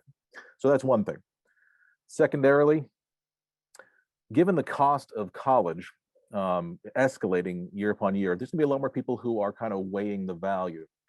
This started this past year when people were paying full college tuition at many places for what was a online only experience. And when that is the case, you have to ask yourself, is it worth a 50,000 plus tuition just to be taking online classes? Granted, many institutions will be back in the fall, but there are also a lot who will be doing some hybrid possibilities. Students who don't want to come back to campus will still have the online option. But families are going to say, well, is it worth that cost? Should my school selection really take into account, the type of education I'm getting, the method of delivery, is the experience just the classes or what's beyond the classes? Where is the cost benefit analysis pointing me into terms of where I should be applying or where I should be focusing? Maybe I should be doing 2 years of community college before transferring as a way to cut cost in those first few years and keep the overall cost of college down. So that will affect admission or application patterns at the very least in this coming year, and I suspect for another 5-10 years down the road.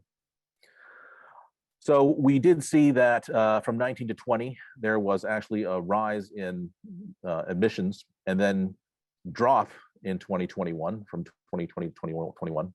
I imagine that now that we don't have as many students who are coming back off of gap years, and as people will now be a little more precise in their college lists, I don't imagine students are going to keep applying to 30 or 40 schools just to cover their bets. It's an expensive process doing it that way. I suspect we're going to see a slight rebound in terms of admissions numbers. So down this past year by a significant amount, next year should be a little bit better. For the kids who graduate in 2021, that's unfortunate that you kind of got caught in the crosshairs of many different things happening at once. But on either side of you, things are looking a bit rosier, unfortunately. So anybody in the audience who is currently a junior who will be applying for the next cycle, the odds should be slightly more in your favor. Standardized tests. So we've already mentioned in the past here that the ACT and SAT are optional at most schools. In truth, there is a big movement to get rid of these standardized tests altogether. There's a website called fairtest.org, which keeps kind of the most up-to-date list of the policies regarding standardized tests at most of the major institutions in the United States. And the trends are definitely toward moving away from the SAT and ACT entirely.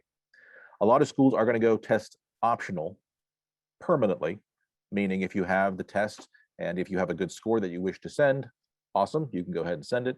But if you don't, it won't negatively impact you during the decision process. So that being the case, anybody who takes a diagnostic test for an SAT or ACT and is already scoring pretty well, it's probably still worth doing some prep to try to get a perfect or near perfect score, because as Michael said earlier, it's another data point that the colleges can use to understand you. They can understand you beyond the context of your school. And let's be honest, from school to school, GPAs can mean wildly different things. The SAT and the ACT give us a chance to understand a student on a national context. It levels the playing field. So if you are capable of getting a good score, you should go ahead and do it. If you take a diagnostic and it's pretty far off the mark from having a top score, maybe you're one of the people who doesn't bother with it and focuses their energies on something else, which could be equally valuable, right? And also the SAT subject tests, as mentioned, which were previously used to gauge ability in a certain subject, specific field, and were commonly used by students to get out of language requirements if English wasn't their first language, or were used to show that they had the ability to perform in challenging fields like engineering. Well, they don't exist anymore. That just kicks the importance over to the AP tests.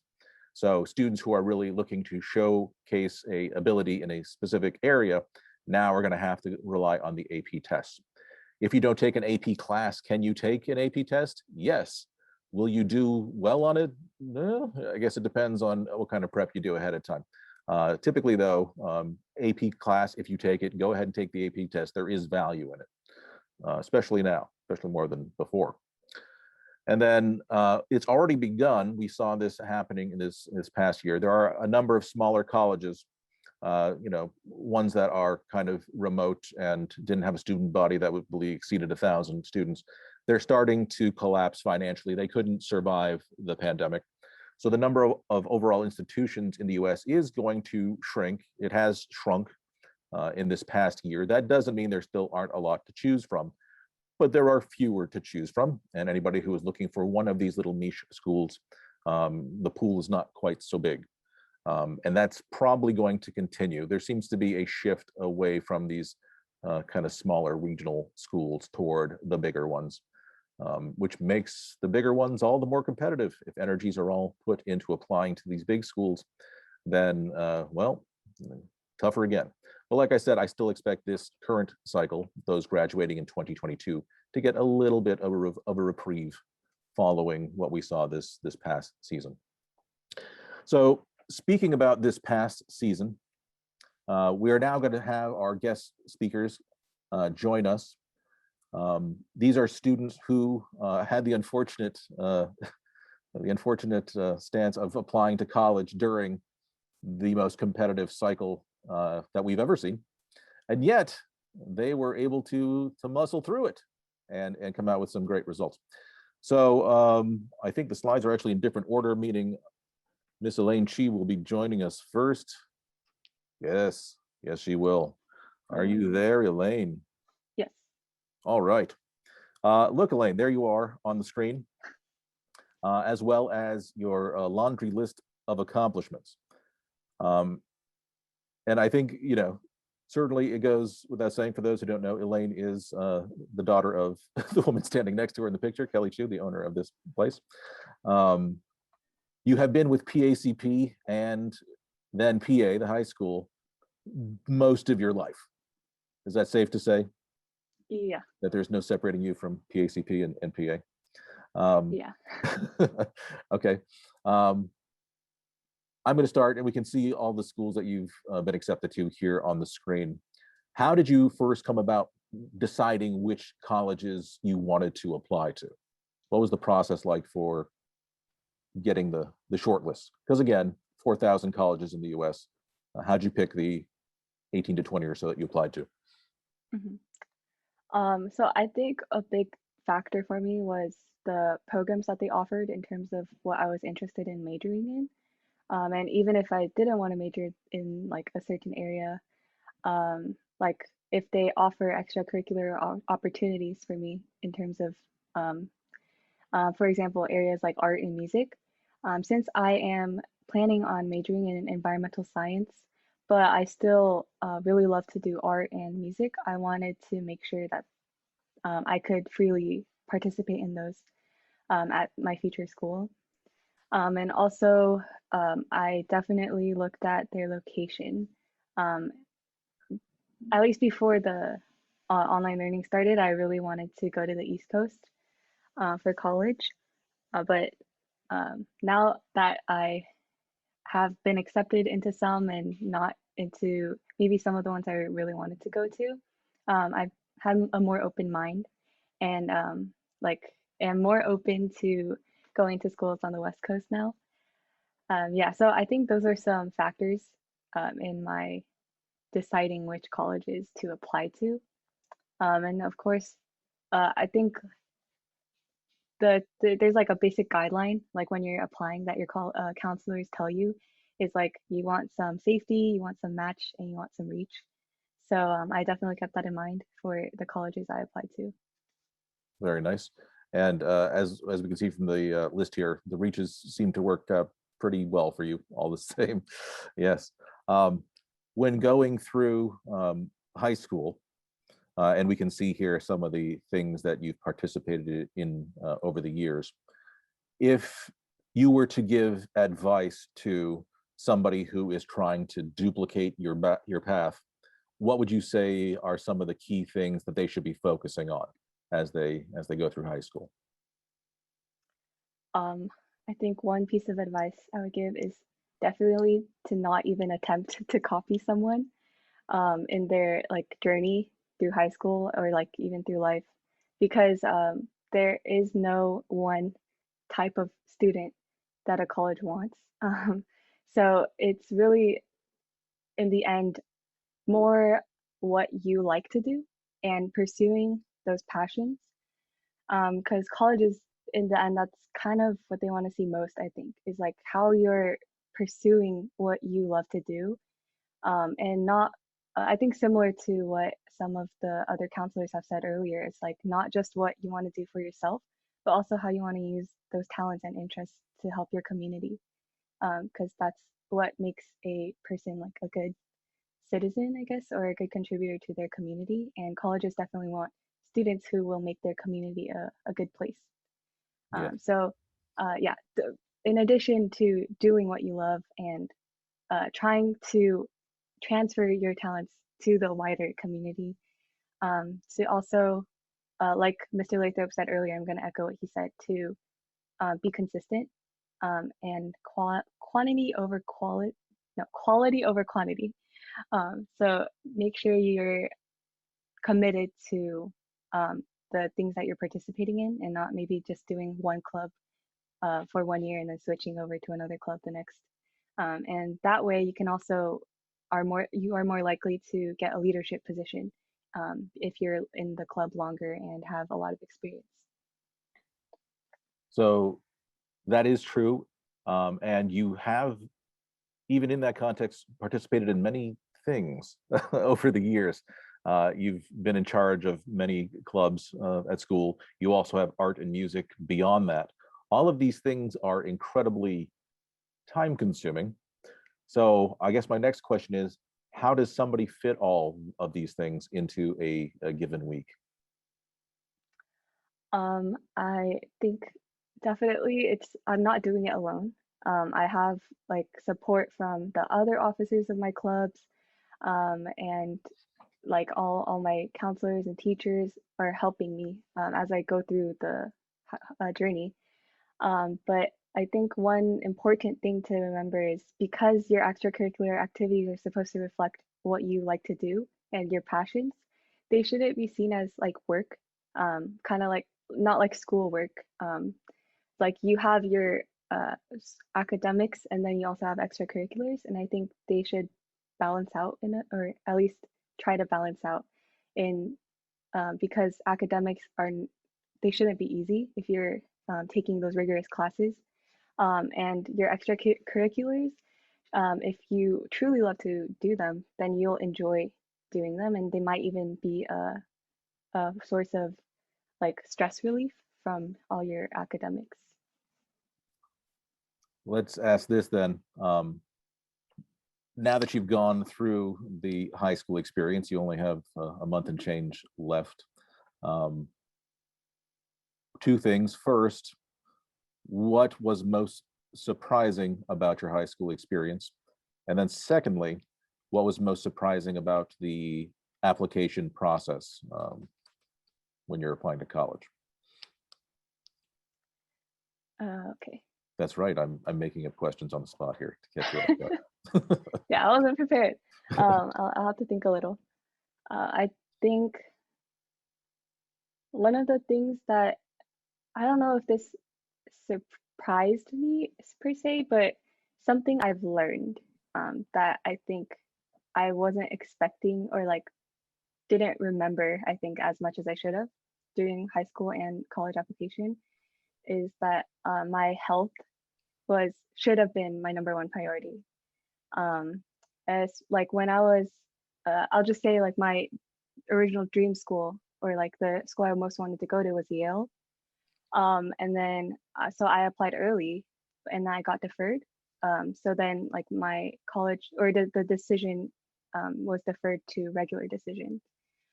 So I was very stressed out about that. And of course there were many other sources of stress throughout my entire high school life. So I think, especially during the pandemic, I think a lot of people have realized this, is that your health should be your #1 priority. And like I was saying, I wanted to go to Yale, and I was super stressed out about my application, particularly to Yale. And then I ended up getting rejected. And then so as I look back, I was like, I spent all that stress and like all those mental breakdowns for nothing. I could have just made sure that I was first taking care of myself. So I think that's something that surprised me, and I will learn from for my future.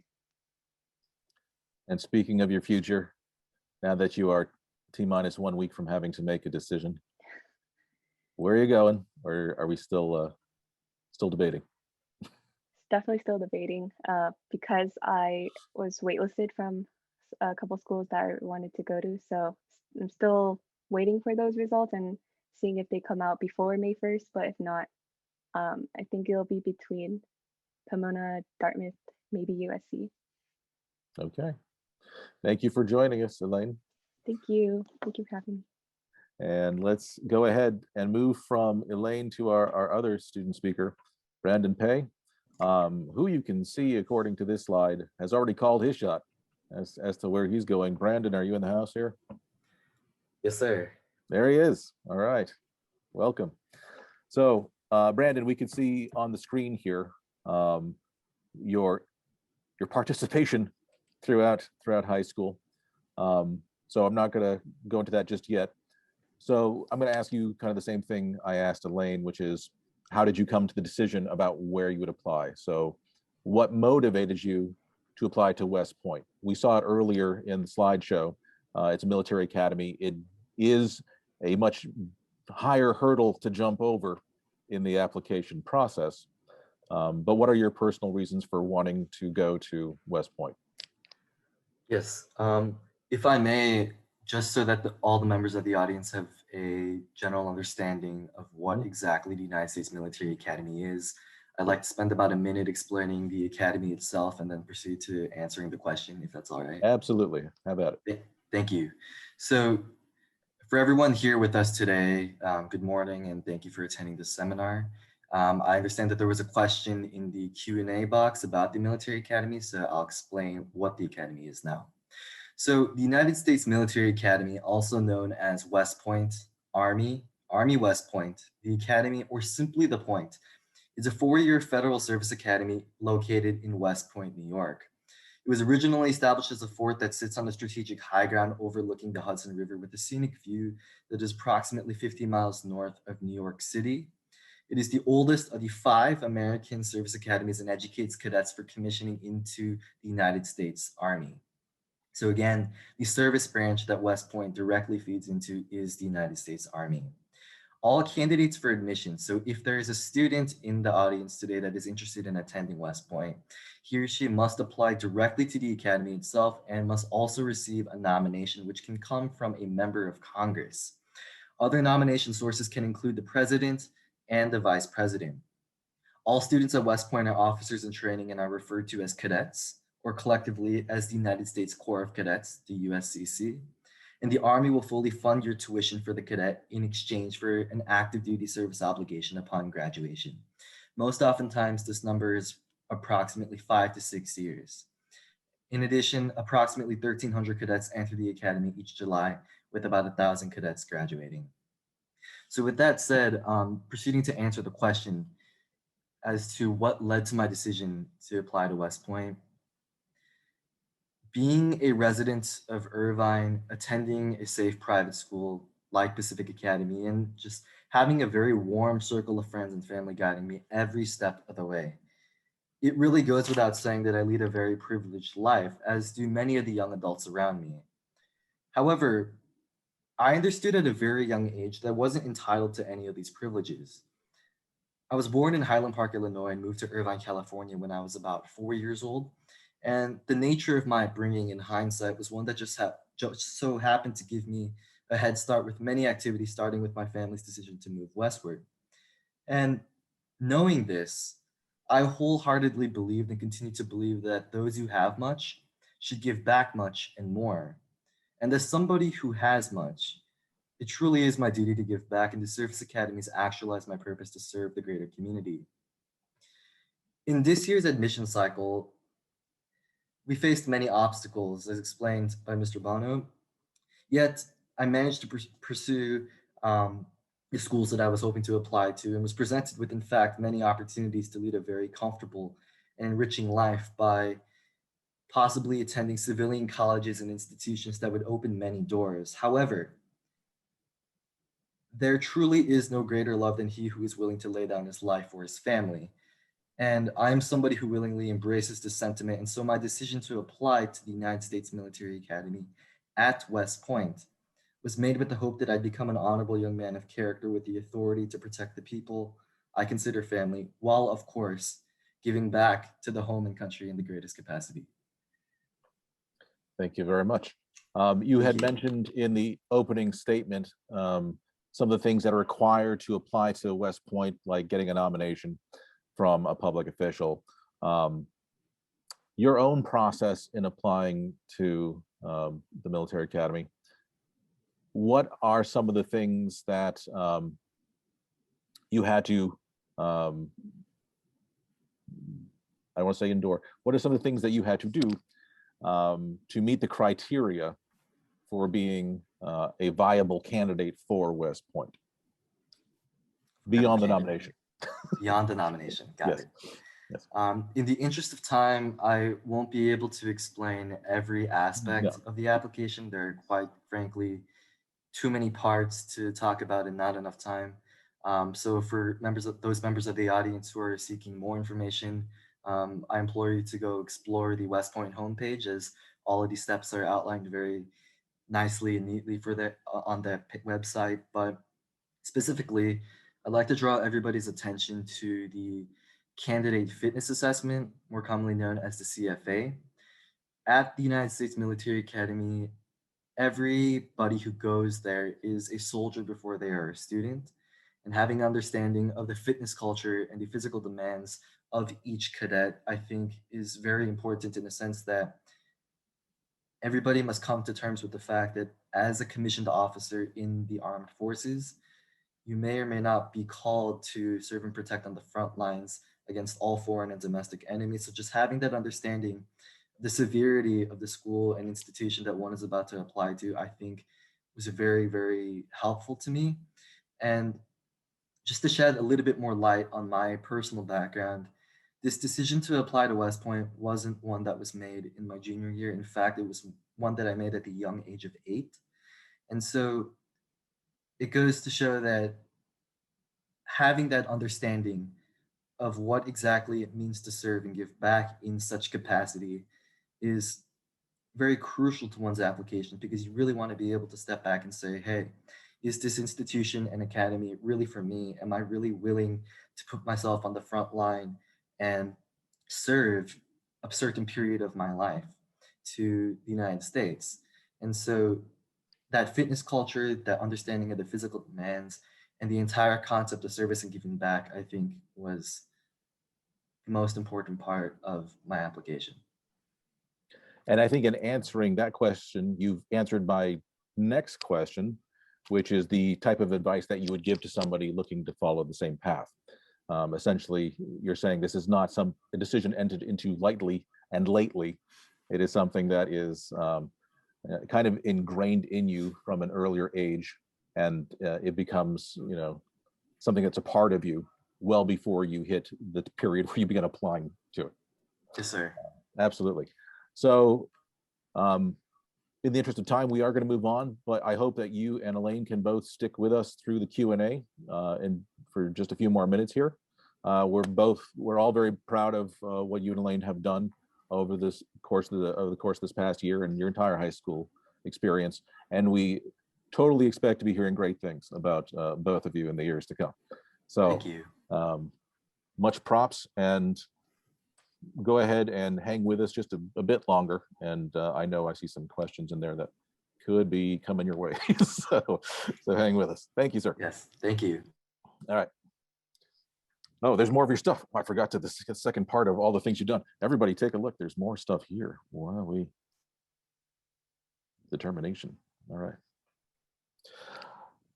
All right, so now we move to the how can PA College Prep help you?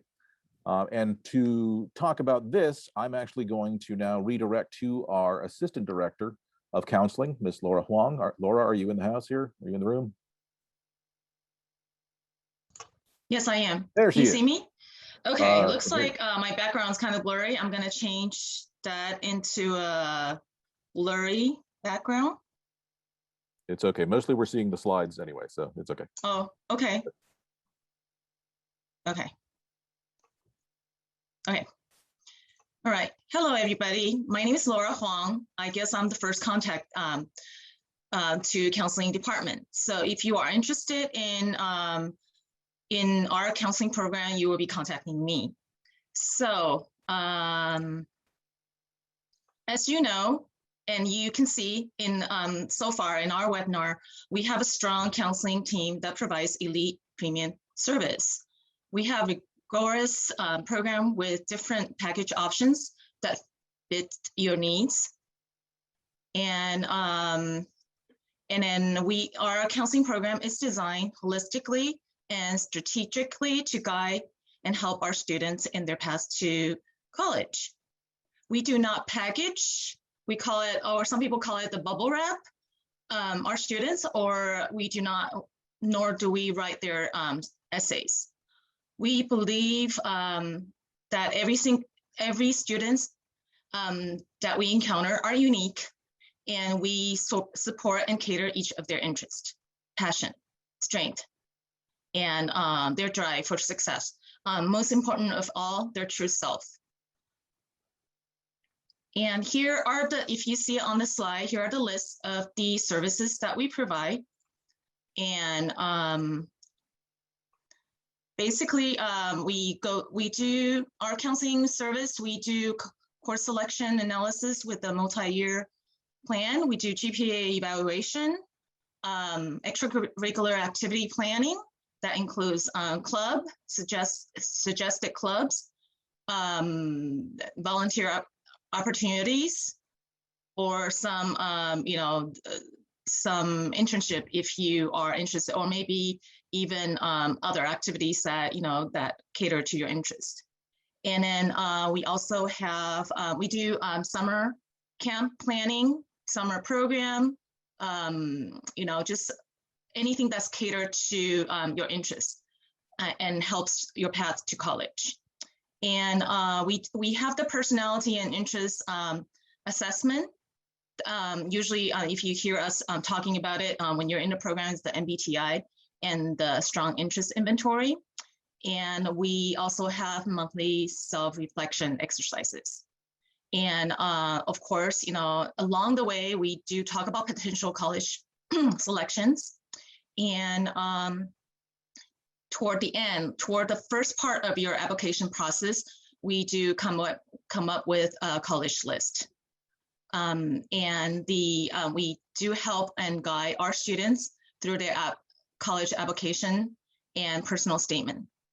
And we help identify scholarship identification and also the application itself.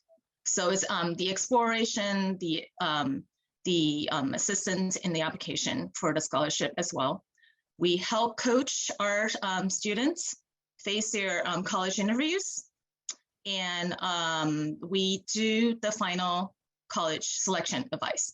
So basically we cover, we try to help our students, completely till the final stage of their application process.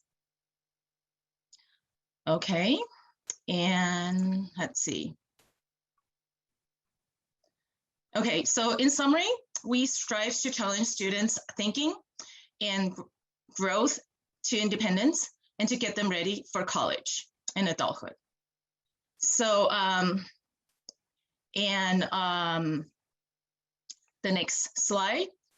In addition, no, not yet, the previous one, I'm sorry. In addition to counseling program, we offer, PA College Prep offer the academic preparation through classes such as AP test prep, SAT, ACT prep, and then we do individual subject tutoring. And then, of course, we have summer preview classes. Okay, and next. And this is the example of our AP classes that's happening right now. AP prep classes that's happening right now. If you see on the right column, the test dates are coming up in like a week or two. And those are the ongoing. And if you are coming to like the final stage where you need to prepare for some of the tests that you're facing, you can actually contact the main line down on the bottom and to see if they are still taking enrollments for the last couple classes before you prepare for your class. Okay, and next, this is our seminar special promo as promised at the beginning of our webinar. And if you see the classes, this is like a like a small version of the summer classes and test prep, you can actually find the updated summer schedule on our website, the PAcollegeprep.com. And if you sign up any of the classes by May 15, you use the promo code here, PACP 0424. If you sign up 8 weeks or more of summer classes, you get 5% off or $20 off. And if you sign up 9 weeks or more, is 10% off plus $40 off. If you sign up 10 weeks of classes, you get 15% off or $60 off. So this is a special promotion. It's just for our webinar attendees. There's no cash value, cannot be combined with any other offers or discounts. And I think you can go to the next slide. Here are the team. This is our counseling team with 5 counselors, including myself. I'm number 2. I'm Laura Huang. You can see my direct line. It's a mobile number on the bottom. I will be for your first contact if you are interested in our counseling program. We offer a 30-minute pre-counseling session. If you are interested in meeting one of our counselors or learn more about how we do counseling, or have some of your questions, personal questions that you are kind of intimidated to ask here at the webinar, or or it didn't get answered in the next Q&A, you can you're more than welcome to reach out to me, and then we can schedule an appointment with one of the counselor to get your questions answered. So just a FYI, for the first time, I just want to make an announcement before we go on to the Q&A.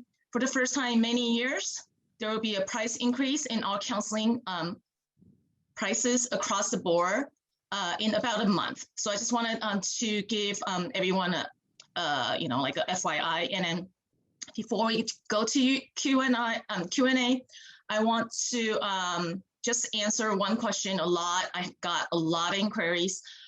Do we have a recording? So yes, we will be posting this recording webinar late next week on the main page of our website. As you know, it's PAcollegeprep.com. So I'm gonna give maybe, I don't know if there are already existing questions. You can, I guess there's still time for you to type up your questions, and we will go to Q&A right now. We're gonna get through as many as we can here. I'm gonna ask Mr. Michael Lathrop to unmute as well, and I'm gonna have him ask the questions. He can see the box right now. The way my screen is set up, I cannot. So he will ask the questions, and I will either answer them myself or toss them to the appropriate person who is best suited to answer those questions. So, Mr. Lathrop, hit me with the first one. Yeah, so it says, I'm going to read it. When counting the number of APs, do honor courses get counted as well? For example, maybe AP Chemistry Pre-Cal, and does that apply the same for both UCs and private schools? So maybe how are honors versus AP counted? It's an opening start there. Got it. So when colleges evaluate transcripts, by default, the APs typically get the extra point. Whether or not the honors class gets the extra point is the policy of the college itself. If we're talking about UCs, for example, APs will always get the extra point in the weighting. Honors classes, only if in the database of A through G classes that the school has submitted, will they determine if it's going to get the extra weight or not. And I will actually give you a website here that's kind of useful for determining, at least as far as the UCs are concerned, which classes are weighted. If you were to do a Google search for UC A to G doorway and click on the first link that shows up, it will take you to a portal where you can type in the name of your high school, and it will list all the courses that are UC approved by your high school, and it will also tell you which ones get the extra point of weight. And you'll see on that list at most high schools, yes, there are a number of honors classes that do get the extra point, but there's also many that don't. So if you really want to know what it's going to be like, at least when applying to the UCs from your high school, that'll be the way to find out. You'll be able to calculate exactly what they're going to see based on the information you find on that site. With private schools, it's a lot grayer. Every school will evaluate things differently, but by and large, they take APs without question, and usually some of the higher level honors classes like pre-cal honors as well for the extra point. Okay. So I'm going to combine two different questions about specifically pre-med. I know that's always a popular and tough major. So the first part of the question is, do you have any specific recommendations for extracurricular activities to prepare for pre-med? And would you recommend going to maybe a less competitive college to improve your chances of GPA or high grades as a pre-med approach? So maybe those two in some version. Why don't I toss this one to Margaret? She looks like excited to answer that question. So, okay. What do you say, Margaret? So the first question is, how can a student enhance his or her profile for an interest in pre-med? Is that correct? In terms of extracurricular activities and profile for pre-med, yes. Okay, so in terms of if there is an interest in pre-med at the high school level already, extracurricular activities, depending on the school that you are attending, there are students who they would try out for a science Olympiad club, for example, and they would want to do the natural sciences. So you want to look at what clubs are available. So there are some students who are already in health related type of clubs or science related type of clubs. Those would definitely express an interest in a future interest in pre-med. Another thing to do would be to take on, especially in the pandemic when students are not able to go on campus, you can still enrich your academic experience by taking enhancement courses on your own. So online course providers, for example, like edX or Coursera, would be a really good idea to take courses from those providers so that you can actually enhance your knowledge or just develop more specific interest in what type of field you want to be in. So you have clubs, you have extracurricular activities. In the event that some hospitals will already allow students, young people, to volunteer, you do want to submit your application to hospitals that have a volunteering program. So that would also show an interest in wanting to be part of the healthcare industry. So you have some type of clinical experience. You're not going to be able to help patients directly, but they would like students to be able to be within the environment of to work among healthcare staff, whether to support nurses, support other techs, etc. So I would say those are kind of like the three pillars that you can work on in high school. Now, in terms of the eventual being able to apply to a medical school, I can tell you that Malcolm Gladwell has said that trying to be a STEM major in any school is going to be difficult at any point. So if you are admitted to prestigious institutions like Miss Elaine Chi, if she were to be a hard STEM major, want to be in med school, she's going to have a rougher time, more so because of those institutions. So if you want to be a STEM major and you eventually want to apply to med school, it might be to your benefit to look at the programs at the institutions that you will be applying to and you're going to be accepted to see the likelihood that you will do well in the STEM classes and have a higher GPA upon graduation. Now, not all pre-med students are STEM students. You can also major in another field outside of STEM. You just need to fulfill the medical school requirements prior to applying to med school. You could be an art major, you could be a music major, but you do need to fulfill all of those pre-med classes, whether it's calculus, physics, chemistry, bio, et cetera, et cetera. You may not be the priority student for those classes like STEM majors are. You should still find a way to do them. So it depends on what you want to major in. If you find that, oh my God, it's going to be so hard for me to be a biology major if I go to UCLA and I'm not going to have a good GPA, then reconsider your major. You can be an English major and just fulfill all of the pre-med requirements. Did I answer? Yes. Yes, you did. Thank you very much. Maybe time for one more question. I don't know, Chris. Somebody asked about private high school versus public high school GPA. So I wondered if you could return to that a bit about where GPA stands in terms of the application process. All right. So from high school to high school, obviously GPAs mean different things. At very competitive high schools, it's typically higher to keep a high GPA. And this isn't necessarily private versus public. It's just school versus school. When students apply to colleges, one of the things that the counselor sends along with their transcript is also a school profile. The school profile details all the classes that our school offers. It also addresses the weighting that we use for our grading system. So when the college admissions officers look at a student, they're not really comparing one student's GPA versus the GPA of a student from a different school and just saying, hey, this one's higher, I'm going to choose that one. No, it doesn't work that way. What we're really seeing is what is that number in context of what could have been given the parameters of the high school. So if a high school restricts the number of weighted classes that a student could have in any given year, yes, they're mathematically going to have a lower GPA. But if that student took all of the ones that were offered to them and did well in them versus somebody from a school that offered 20 weighted classes, but only took 5 or 6, even if that person has a higher GPA, they really haven't explored the full palette of what their school was offering. So the advantage would go to the student who made the most of what their high school offered. So it's never just a straight GPA to GPA comparison. It's always GPA in context of what could have been at the school. And for people who are applying to schools that are on the common application, the counselor also has to put what the highest GPA of that graduating class was, so they have a point of relativity in determining if that student, is good for their context or is high for their context or not.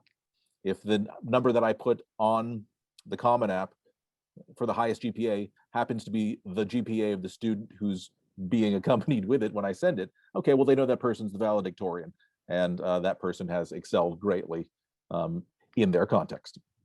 So GPA is not cut and dry. Everything is relative. But the admissions offices have the basis for understanding the context of a GPA for every student who applies. And that includes the UCs. We have to send a report to them every year too, saying what our numbers look like and what our policies are regarding grading. Yes, we can probably squeeze one more in, I think. I actually have a question that maybe we can throw to Brandon. They just asked, obviously AP and honors class is probably still important for the military academy, but what other kinds of things are they looking for that are maybe more particular to the military academy beyond academics?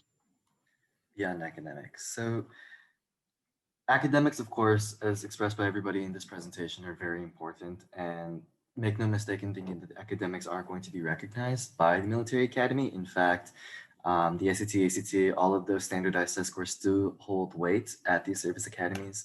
However, provided that West Point is a character-based institution, they develop leaders and they're intended to develop one's character and devotion to service. A very comprehensive portfolio and resume that includes lots of community service in addition to leadership activities, I think is going to make any cadet candidate stand out and very attractive to the admissions board. Specifically, any participation in awards and programs that can lead to state or national level recognition, i.e. the Congressional Award, or Boy State and involvement with the American Legion, a volunteer group with veterans, I think will allow your cadet candidate to have a better chance of being admitted to West Point. Fantastic. So there are a couple other questions, Chris. I'm thinking if we can just direct people to maybe email one of the counselors with your question again. We'll get a chance. I already answered a couple of people that I just said, go ahead and email me. I'll find out. And, if Chris wants to answer it or if Margaret wants to answer it or somebody, or we group answer it, we'll get back to you. But I think anybody that has remaining questions, please feel free to email me at mlathrop@pacollegeprep.com or one of the other counselors, Chris. Or if you don't want to memorize our particular email addresses, you can just send to counseling@pacollegeprep.com. That is a blanket one that we all get. And then whoever sees it first will be happy to answer the question. Aside from that, if your question is more involved or there's something particular to your situation that you want to discuss, I know in these webinars we speak broadly of how things are, but in truth, everybody's situation is completely different, and the path that you're going to walk in the college application process is going to be completely different. So we do want to give you the advice that is most suitable for your situation. So please don't hesitate to reach out to Miss Laura Huang via the phone number, which I think it'll actually come. Laura, are you still there? No. Yes, I am. Okay. Give us the phone number one more time. In the page. Okay. Okay, the phone number is 949-562-6227. That's the direct line. Please text me or just leave me a message. Thank you. Yes. And again, if that doesn't work out for you, if you're more of an email type of person, again, just hit us at counseling@pacollegeprep.com and we'll be sure to get back to you.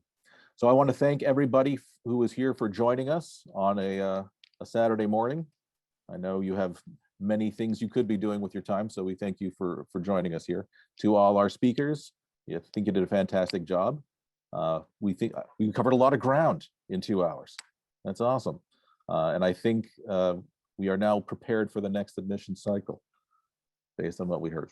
So audience members, thank you very much. If you do want to revisit any of this, a recording will be available, as Ms. Wong said, in about a week's time via our main PACP page, pacollegeprep.com. Feel free to grab it. If you liked what you heard, feel free to share it with anybody. If you didn't like what you heard, forget that we have a posting of it available online. So thank you again for joining us. And on that note, I bid you adieu.